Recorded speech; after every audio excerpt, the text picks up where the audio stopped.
ছাড়া আপন বলতে কেউ না। বলো বলো গৌরহরি, আজ এই অগ্রদ্বীপে তুমি আমায় কার কাছে ফেলে গেলে? বলো আমি তোমায় ছাড়া কেমন করে থাকবো? অগ্রদ্বীপবাসী এসে ধরাধরি করে গোবিন্দ ঘোষকে তার ঘরে পৌঁছে দিল মা। কিন্তু ঘরে গেলে কি হবে? এক একটা দিন এক এক বছরের মতো। দেখতে দেখতে যখন 13 দিন হয়ে গেল, গোবিন্দ ঘোষ মনে মনে চিন্তা করছে, গৌরহরি, যে জীবন আমি তোমায় হারিয়েছি প্রভু, সেই জীবন আমি আর রাখবো না। আজ আমার প্রাণ আমি সুরধনী গঙ্গার জলে বিসর্জন করে দেব। এক পা করে যখন গঙ্গার তীরে ছুটে যায়, এমন সময় রামকেলি হতে একটা কষ্টি পাথর গৌরহরি গঙ্গার জলে ভাসিয়ে দিয়েছে। যখন কণ্ঠ পর্যন্ত গঙ্গার জল, এমন সময় ওই কষ্টি পাথরটা ভাসতে ভাসতে গোবিন্দ ঘোষের বক্ষে এসে লাগে। গোবিন্দ ঘোষ এটাকে পোড়া কাষ্ঠ মনে করে, একটা পোড়া কাঠের টুকরো মনে করে যেই না আবর্জনার মধ্যে ছুঁড়ে ফেলে দিয়েছে। এমন সময় আকাশে দৈববাণী হচ্ছে, গোবিন্দ গোবিন্দ তুমি ঘরে ফিরে যাও। গোবিন্দ তুমি জানো না, তুমি জানো না যে আত্মহত্যা করা মহাপাপ। কে কে তুমি? আমি তো তোমাকে দেখতে পাচ্ছি না। বলো বলো দয়া ভাই, তুমি কে? গৌরহরি, যখন সময় হবে শোনো গোবিন্দ, তুমি আমার দর্শন পাবে, কিন্তু ঘরে ফিরে যাও। আত্মহত্যা করো না গো গোবিন্দ, ঘরে যাও। গোবিন্দ ঘোষের আর মরা হলো না বাবা, ঘরে ফিরে। আজ দেখতে দেখতে কয়দিন হয়ে গেল? 15 দিন। আর এক পক্ষকাল কতদিনে বাবা? 15 দিন। মহাপ্রভু মনে মনে চিন্তা করে, আজ যদি গোবিন্দের কাছে না যায়, আমার গোবিন্দকে আমি প্রাণে বাঁচাতে পারবো। অগণিত ভক্তকে সঙ্গে লয়ে বিলম্ব না করে গৌরহরি গোবিন্দ ঘোষের ঘরের বাইরে এসে ডাক দিল, গোবিন্দ গোবিন্দ। এ যে আমার গৌরহরির কণ্ঠস্বর। ছুটতে ছুটতে দরজাটা খুলে যেই না গোবিন্দ ঘোষ ঘরের বাইরে পা রাখলো, মা দেখে অগণিত ভক্তকে নিয়ে গৌরহরি দাঁড়িয়ে আছে। ছুটে গিয়ে গৌরহরির চরণটা জড়িয়ে ধরেছে। দয়া, এতদিন পরে আমার কথা মনে পড়েছে, কথা দাও, কথা দাও গৌরহরি, তুমি আর কখনো আমায় ছেড়ে যাবে না। গোবিন্দ, তোমার মতো ভক্তকে কি ছেড়ে থাকা যায়? এগো, আমি যে তোমার কাছে আসবো, এই আগমন বার্তাটা কি তুমি আগেই পেয়েছো? না তো প্রভু। কেন? তুমি কি গঙ্গার জলে গিয়েছিলে নিজের প্রাণ বিসর্জন করবে বলে? যেই না বলেছে গোবিন্দ ঘোষ চমকে উঠেছে। আবর্জনার মধ্যে যে খুঁজে খুঁজে দেখলো, যেটা কাষ্ঠ মনে করে ছুঁড়ে মেরেছিল সেটা কাষ্ঠ নয়, একটা কষ্টি পাথর। ছুটতে ছুটতে গৌরহরির কাছে আসছে, দয়ামা এই কি তোমার আগমন বার্তা? এটাই আমার আগমন বার্তা। আর শুনে রাখো গোবিন্দ, আজ এই কষ্টি পাথর দিয়ে আমি তোমার ঘরে একটা গোপীনাথ বিগ্রহ তৈরি করব, আর তোমার দ্বারাই এই অগ্রদ্বীপের মাটিতে এই গোপীনাথের সেবা পূজা প্রচার হবে। আর শোনো, এই একা একা সংসারে তোমার মন বসবে না, তাই যত তাড়াতাড়ি পারো একটি সুকন্যা দেখে তুমি বিবাহ করো। আর আজ থেকে তুমি আমায় ভুলে যাও। যেই না বলে যে ভুলে যাও, গোবিন্দ ঘোষ গৌরহরির হাতটা ধরে টানতে টানতে গৌরহরিকে একটা ঘরের মধ্যে নেওয়া, ভেতরে ঢুকিয়ে দিয়ে বাহির থেকে দরজা বন্ধ করে দিয়েছে। প্রভু, একবার তুমি আমায় ছেড়ে চলে গেছো গৌরহরি, আর আমি তোমাকে যেতে দেবো না। দয়া কর। কি করলো? আজকে মন্দিরের দরজাটা বন্ধ করে দিয়ে যেই না গোবিন্দ ঘোষ আজকে ঘরের বাইরে পা রাখলো, বাবা কি দেখলো জানো? দেখে ঘরে গোরা বাইরে গোরা, দেখে ঘরে গোরা বাইরে গোরা, ঘরে গোরা বাইরে ও গোরা, দেখে ঘরে গোরা বাইরে গোরা। আমি একই দেখিলাম, দেখে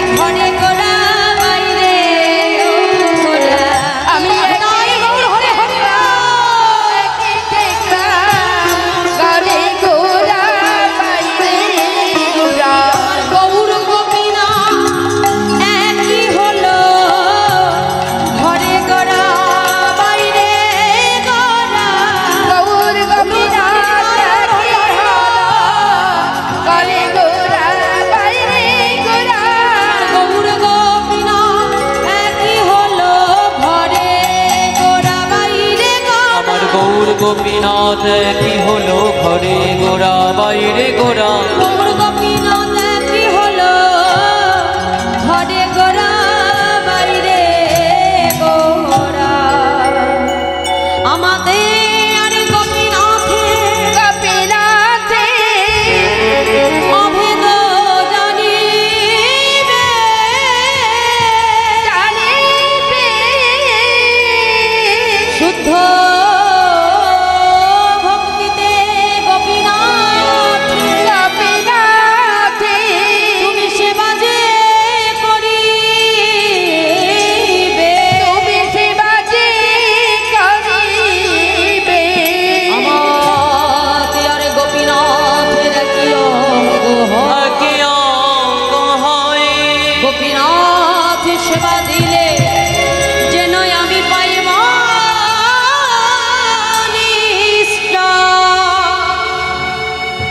শুনে রাখো গোবিন্দ, আমার আর তোমার গোপীনাথের মধ্যে কোনো ভেদ নাই। তোমার গোপীনাথ যে আমি গৌর হরিও সে। গোবিন্দ, তোমার গোপীনাথকে তুমি যা কিছু সেবা দেবে জানবে সেই সেবা আমি গ্রহণ করছি। আর শোনো, আগের মতো যেন কোনো কিছু সঞ্চয় করে রাখতে যেও না। যা কিছু পাবে রন্ধন করে দিনে 4 বার করে ভগবানকে সেবা দেবে। এই বলে গোবিন্দ ঘোষ চলে গেল। আর কিছুদিন যেতে না যেতে গোবিন্দ ঘোষ বিবাহ করলো। আর যেদিন থেকে গোবিন্দ ঘোষ বিবাহ করলো, আগে স্ত্রী ভগবানকে সেবা হতো দিনে 4 বার করে। আর স্ত্রী ঘরে আসতে না আসতেই ভগবানের সেবা কমে হয়ে গেল দিনে 3 বার।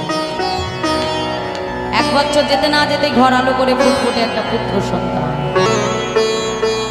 আর যেদিন থেকে সন্তানকে কাছে পেল মা, ভগবানের সেবা হয়ে গেল কমে 2 বার।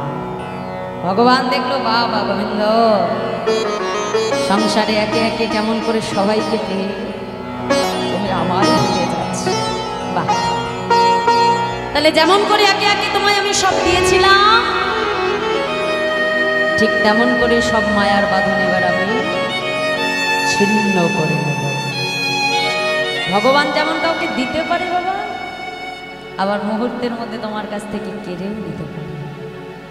আজ গোবিন্দ ঘোষ ভিক্ষা করে এলে, ভিক্ষার ঝোলাটা উঠোনে রেখে স্ত্রী মাধবীকে ডাকছে, মাধবী শোনো মাধবী, আমি একটু গঙ্গা স্নানে যাচ্ছি, তুমি তাড়াতাড়ি রন্ধন করো। শোনো, আমি স্নান করে এসে আমার গোপীনাথকে সেবা দেব। এই বলে গঙ্গা স্নানে চলে গেল। আর স্নান করে ফিরে এসে দেখলো বাবা ভিক্ষার ঝোলাটা ঠিক যেখানে রেখে দিয়েছিল সেখানেই পড়ে আছে। এ কি, এত বেলা হয়ে যাচ্ছে, মাধবী রন্ধন করে না কেন? কোথায় গেল মাধবী?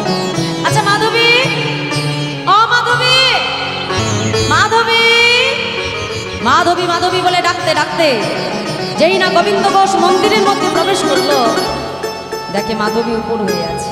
এ কি মাধবী, এটা গোপীনাথের সামনে থাকবার সময়? তুমি জানো না যে এখনো রন্ধন হয়নি? ভগবানকে সেবা দিতে হবে যে মাধবী। ও মাধবী, মাধবী ওঠো বলছি। মাধবী, আমি এতবার ডাকি আমার মাধবী সাড়া দেয় না কেন? ছুটতে ছুটতে গোবিন্দ ঘোষে যেই না মাধবীর দেহটা স্পর্শ করলো, দেখে মাধবীর অসার দেহখানা পড়ে আছে। চিৎকার করে উঠল, গোপীনাথ, গোপীনাথ, তুমি কি করেছো গোপীনাথ? আমার মাধবীকে তুমি কেন কেড়ে নিলে প্রভু? আমার স্ত্রী তোমার চরণে কি অপরাধ করেছিল? কেন কেন তুমি আমার মাধবীকে কেড়ে নিলে? এখন আমার গোপীনাথকে কে দেখবি না? পাড়া প্রতিবেশী ছুটে এসে বলে, গোবিন্দ তোমার মাধবী যদি প্রকৃত তোমার হতো সে কখনো তোমায় ছেড়ে যেতে পারতো না গো গোবিন্দ। তাছাড়া তুমি যদি এমন করে ভেঙে পড়ো, তোমার পুত্রকে কে দেখবে বলো? পাড়া প্রতিবেশী এসে ধরাধরি করে তার স্ত্রীর সৎকার করে দিল। আর দেখতে দেখতে ওই পুত্র গোপীনাথের বয়স হয়ে গেল 5 বছর। আর ওই গোপীনাথ যখন মাঠে খেলতে যায় না, খেলার শেষে দেখে মা সবার মায়েরা এসে তার সন্তানকে কত আদর করে, কত চুম্বন করে, কাছে টেনে নেয়। কিন্তু গোপীনাথকে কেউ কোলেও নেয় না, কেউ আদরও করে না, কেউ কাছেও টেনে নেয় না। ছুটতে ছুটতে বাবার কাছে এসে বলে, বাবা বলো না, এ জগতে সবার তো মা আছে, কিন্তু আমার মা কোথায় আছে বাবা? আমার মা তো আমাকে কখনো কাছে টেনে নেয় না, আমার মা তো আমাকে গোপীনাথ বলে কখনো জড়িয়ে ধরে না, আমার মা তো কখনো আমাকে আদর করে চুম্বন করে। বলো, আজ তোমাকে বলতে হবে বাবা, আমার মা কোথায়? গোপীনাথ, তোমার মা কোথায় সেটা আমার কাছে নয়, মন্দিরে বিগ্রহ গোপীনাথকে ডেকে জিজ্ঞাসা করো তোমার মা কোথায়। ছোট্ট ছেলে ছুটতে ছুটতে মন্দিরের মধ্যে এসে বিগ্রহ গোপীনাথের চরণ দুখানা বক্ষ মাঝে জড়িয়ে ধরেছে। গোপীনাথ বলো, বলো না গোপীনাথ, আমার মা কোথায়? বিগ্রহ গোপীনাথের চরণ দুখানা জড়িয়ে ধরে নয়ন জলে বক্ষ ভাসে কাঁদে আর বলে, বলে দা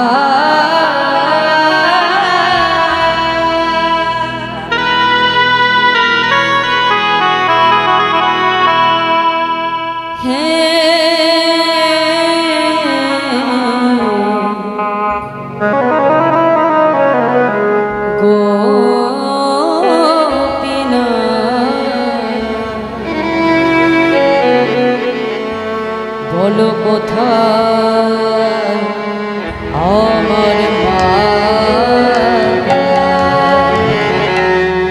নিতাই গৌর হরি হরি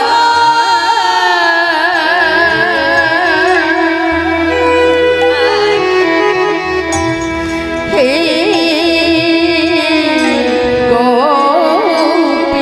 গোপীনাথ, বলো কোথায় আমার মা?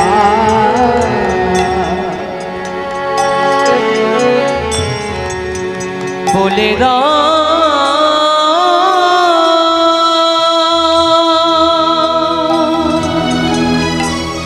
হে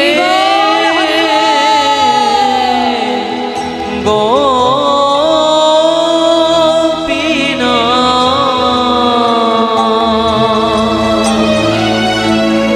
বলো কোথায় আমার মা? ডাকি আমি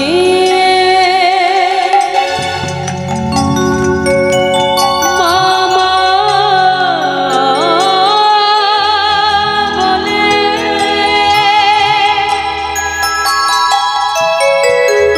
মাঝে আমার নেই না কোলে,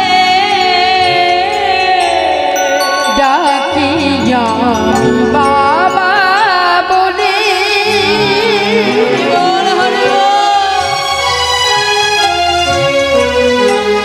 মাঝে আমার নাইরা কোলে, হারিয়ে গেছে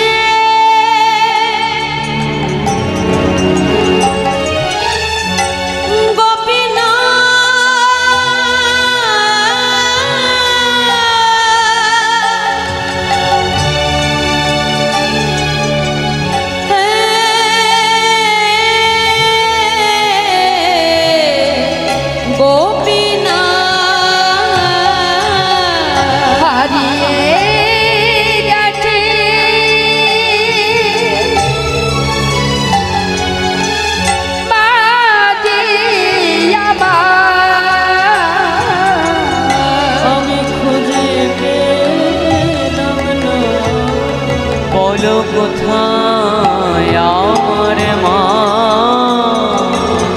বলে দাও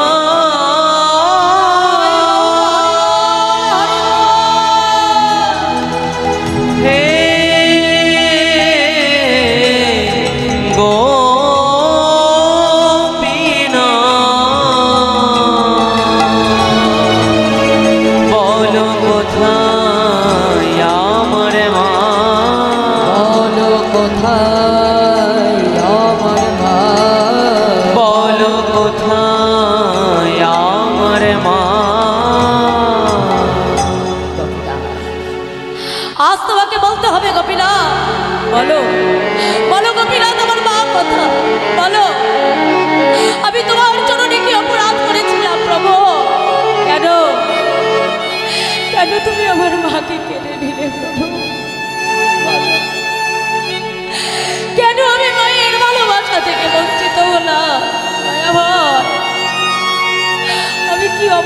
করেছি তুমি বলতে পারো প্রভু? কেন আমার মা আমাকে আদর করে না? কেন গোপীনাথ বলে আমাকে কাছে টেনে নেয় না দয়াময়? সন্তানের কষ্ট পিতা সইতে না পেরে ছুটতে ছুটতে মন্দিরের মধ্যে এসে পুত্র গোপীনাথকে ডেকে বলে, গোপীনাথ বল, কে বলেছে তোর মা নেই? ও গোপীনাথ, আজ থেকে আমি তোর মা। আজ থেকে আমাকে মা বলে ডাকবি গোপীনাথ। ছুটে গিয়ে যেই না পুত্র গোপীনাথকে কোলের মধ্যে নিতে গেল বাবা, দেখে পুত্র গোপীনাথের মুখ থেকে ঝলকে ঝলকে রক্তধারা বইছে। চিৎকার করে উঠল গোপীনাথ, গোপীনাথ তুমি আমার স্ত্রী মাধবীকে কেড়ে নিয়েছো, আমি তোমাকে কিচ্ছু বলিনি। আমার পুত্রকে তুমি কেড়ে নিও না, আমার পুত্র ছাড়া যে আমার আর কেউ নাই দয়াময়। আমার সন্তানকে তুমি কেড়ে নিও না গৌরহরি, আমার পুত্রকে তুমি কেড়ে নিও না।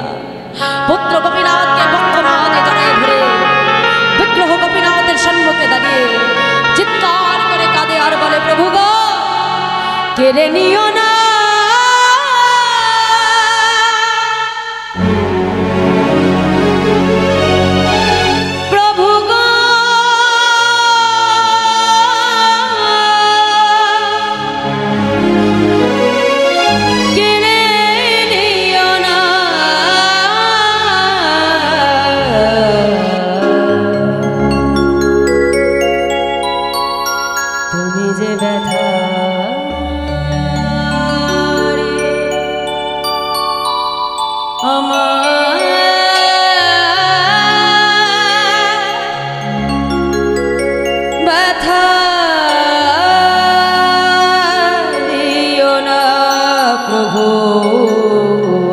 তুমি যে ব্যথা হারি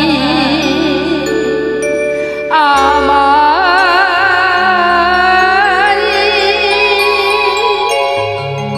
ব্যথা দিও না। আমি তো তোমার কাছে সংসার চাইনি, আমি তো তোমার কাছে স্ত্রী চাইনি, আমি তো তোমার কাছে পুত্র চাইনি। কেন? তবে কেন দিলে আমাকে সংসার? কেন দিলে আমাকে স্ত্রী? আর কেন দিলে আমাকে পুত্র? দয়াময়, আর দেবেই যদি বলো, দিলে যদি পুত্র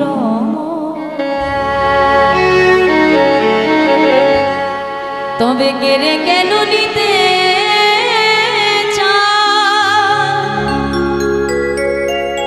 সহিতে পারি না প্রভু গো, তবে কেন এত দুঃখ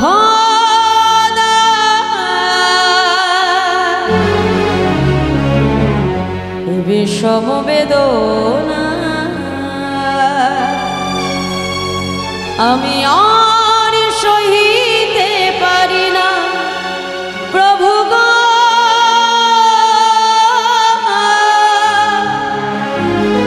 সহিতে পারি না।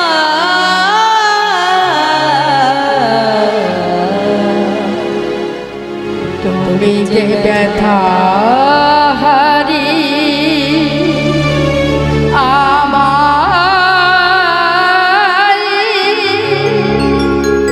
ব্যথা দিও না।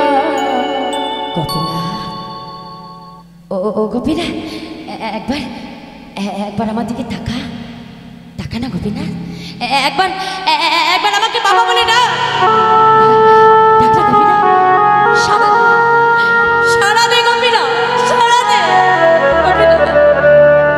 তুই তো প্রত্যেকদিন আমায় ডেকে বলিস বাবা, আমার ক্ষুধা পেয়েছে, আমায় খেতে দাও গোপীনাথ। আজ তো একবার আমাকে বাবা বলে ডাকছিস না, ডাক না গোপীনাথ, একবার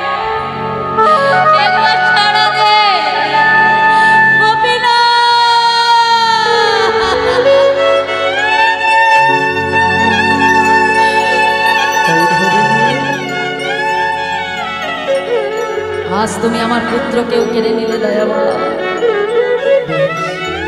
শুনে রাখো গৌর হরি, আজ থেকে এই গোবিন্দ ঘোষ আর তোমার সেবা পূজা করবে না। না না না দয়ামা, আজ থেকে তুমি যেমন অনাহারে থাকবে, আজ থেকে তোমার ভক্ত গোবিন্দ অনাহারেই থাকবে। আমিও দেখি কত তুমি আমায় কাঁদাবে, আমিও দেখতে চাই গৌর হরি কত তুমি আমার পরীক্ষা নিতে পারো দয়ামা, কত তুমি আমার চোখের জল সইতে পারো। নিজের হাতে নিজের 5 বছরের পুত্রকে সমাধিস্থ করে দিল। দেখতে দেখতে একদিন, 2 দিন, 3 দিন কেটে গেল। নিজেও সেবা করে না, ভগবানকেও সেবা দেয়। মন্দিরে শুয়ে শুয়ে হা পুত্র গোপীনাথ গোপীনাথ বলে কাঁদে। নয়ন জলে বক্ষ ভাসি কাঁদে আর বলে, প্রভু গো ভগবান,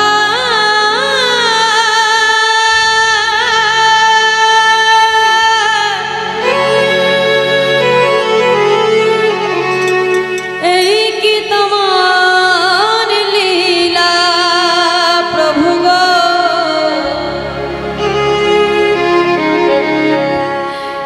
এই কি তোমার লীলা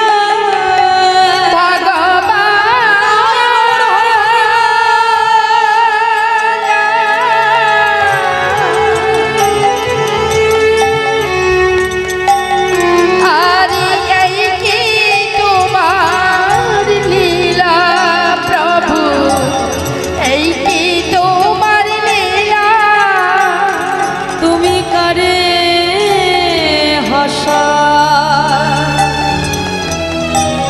করে কাঁদা, তুমি কারে হাসা আবার কারে কাঁদা, তুমি করে হাসা করে কাঁদা। তুমি করে হাসা করে কাঁদা, ও গো বুঝি না তোমার খেলা,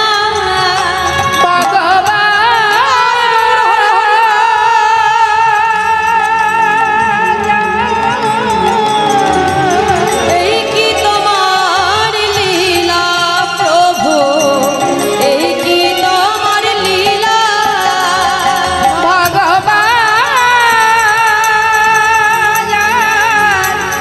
এই কি তোমার লীলা প্রভু, এই কি তোমার খেলা। দেখতে দেখতে 1 দিন 2 দিন 3 দিন কেটে যাচ্ছে। ভগবান দেখছে এমন করে যদি চলতে থাকে আমার গোবিন্দকে আমি বাঁচাতে পারব না।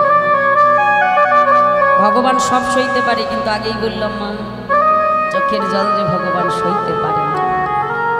কি করলো জানো মা? মন্দিরের মধ্যে যে পাথরের বিগ্রহ ছিল, সেই পাথরের বিগ্রহ থেকে বাহির হয়ে ভগবান আজকে সচল মূর্তি ধারণ করল। পুত্র হয়ে গোবিন্দ ঘোষের শিহরে এসে দাঁড়িয়ে ডাকছে, বাবা বাবা। কে কে আমাকে বাবা বলে ডাকে? না না, আমি কারোর বাবা নই, আমাকে বাবা বলে ডেকো না। বাবা, এই জগতে কোনো পিতামাতার যদি 2টো সন্তান থাকে, পিতামাতা যদি কখনো একটা সন্তানকে হারিয়ে ফেলে, আরেকটি সন্তানকে বুঝি অনাহারে রেখে দেয়। আজ 3 দিন হয়ে গেল আমাকে সেবা দাও না। গোপীনাথ, তুমি যে আমাকে বাবা বলে ডাকছো, তুমি জানো এ জগতে প্রত্যেকটা পিতামাতা একটা সন্তান কেন চায়? যাতে শেষের দিনে ওই সন্তান নিজের হাতে পিতামাতার অন্তিম ক্রিয়া সমাধা করে। তুমি যে আমায় বাবা বলছো, বলো শেষের দিনে তুমি আমার জন্য ধরা পড়বে? পড়বো বাবা। আমার জন্য তুমি কাঁচা পড়বে গোপীনা? পড়বো বাবা। আমার জন্য তুমি বেশি অন্ন খাবে? খাবো বাবা। আচ্ছা গোপীনা, আমার জন্য তুমি পিণ্ড দান করবে? বাবা আমি কথা দিলাম, যতদিন পৃথিবীতে চন্দ্র সূর্য উদয় হবে ততদিন আমি তোমার পুত্র হয়ে নিজের হাতে তোমার অন্তিম ক্রিয়া সমাধা করবো। নিতাই গৌর। দেখেছো গোপীনা আমি তোমার কেমন বাবা? ও গোপীনা একটু দাঁড়া, আমি এক্ষুনি আসছি। 2-3 বাড়ি থেকে তাড়াতাড়ি ভিক্ষা করে এনে মা রন্ধন করে ভগবানকে সেবা দিয়েছে। দেখতে দেখতে গোবিন্দ ঘোষের অন্তিম সময় এসে গেল। গোবিন্দ ঘোষ দেহ রাখলে, আর যেদিন গোবিন্দ ঘোষ দেহ রাখলো না মা, ওই মন্দিরের গোপীনাথ পুত্র হয়ে অগ্রদ্বীপবাসীর দ্বারে দ্বারে সবাইকে সংবাদ দিয়ে এলো। অগ্রদ্বীপবাসী এসে ধরাধরি করে গোবিন্দ ঘোষের শেষকৃত্য সমাধা করে দিল। এবার মন্দিরে তো আর কেউ নেই মা, স্ত্রী আগেই মারা গেছে, তারপরে সন্তান মারা গেছে, এবার গোবিন্দ ঘোষ দেহ রাখলেন। এখন মন্দিরে সেবা পূজা কে করবে? দ্বিতীয় একজন পূজারী মন্দিরে এলেন। এসে দেখছে দরজা বন্ধ। ভেতর থেকে গোপীনাথ স্বপ্ন আদেশ করছে, পূজারী মন্দিরে প্রবেশ করো, আমার রাজবেশ খুলে দাও, আমাকে কাছা পরিয়ে দাও, আমাকে ধরা বেঁধে দাও। পূজারী কেন কেন গৌর হরি, তোমাকে ধরা কেন বেঁধে দেব? পূজারী আমার পিতা যে দেহ রেখেছে গো পূজারী, শোনো, আজ থেকে 1 মাস হব্বিষ্যি অন্ন রন্ধন করে দিনে 1 বার করে তুমি আমাকে সেবা দেবে। ঠিক 1 মাস পর মধু কৃষ্ণ ত্রয়োদশী তিথিতে সকল অগ্রদ্বীপবাসীকে সংবাদ দেবে। সেই দিন আমি নিজে দাঁড়িয়ে থেকে আমার পিতা গোবিন্দ ঘোষের জন্য আমি পিণ্ড দান করব। ঠিক 1 মাস ভগবান হব্বিষ্যি অন্ন সেবা করলেন। এই জগতে বাবা মা মারা গেলে যা যা কর্মক্রিয়া করতে হয়, ভগবান অর্থাৎ গোপীনাথ সমস্ত কর্মক্রিয়া পালন করে। ঠিক 1 মাস পর চৈত্র মাসের মধু কৃষ্ণ ত্রয়োদশী ভগবান সেই ত্রয়োদশী তিথিতে আজ তার পিতা গোবিন্দ ঘোষের জন্য ভগবান আজকে পিণ্ড করে নিয়ে দাঁড়িয়ে আছে। আর ভগবানের 2 নয়ন হতে অবিরাম ধারায় অশ্রু বিগলিত হচ্ছে। কিন্তু দেখো মা, আগেই বলেছি এই জগতে সবাই তো ভক্ত হতে পারে না গো মা। কেউ কেউ মনে করছে ধৌ পাথরের বিগ্রহ, সে কি আবার কখনো পিণ্ড দান করতে পারে নাকি?